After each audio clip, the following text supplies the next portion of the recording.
हिन्जावफ्रा हासुनायखौ बांद्राय हमथाबाय थायोना ओंखायनो बलगादाराव खिनायाव उदैयाव अन्थाइ जायो बिसोरना आं एसे डक्टरबो नालाय नंगौ हासुनायखौ हमथाना बे गाज्रि भाषा नङा हमथाना हासुनाय खिनायखौ हमथाना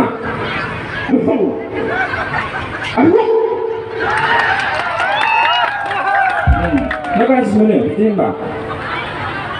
आं माने साइन्सबो एसे फरायफ्लांनायखायनो लाजिनो ओंखारलायलाङा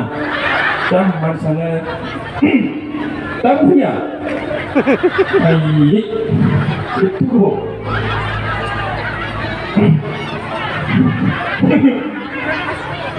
जिखुनु जा बिसिनाव अरलायबाय थानांगौ बुनांगौब्लाबो बिसिया उन्दुलांफुनायाव थाव सोबा आरो फिसाइखौ बुनांगौ दंब्लाबो उन्दुलांफुनायाव खेबबाथाय सोबानानै बाहेरायाव ओंखारनानै था आरोखि आं मा मिथिगौमोन माबा मोनसे थांबा बिदि बुलायनानै नाङा गाज्रि औ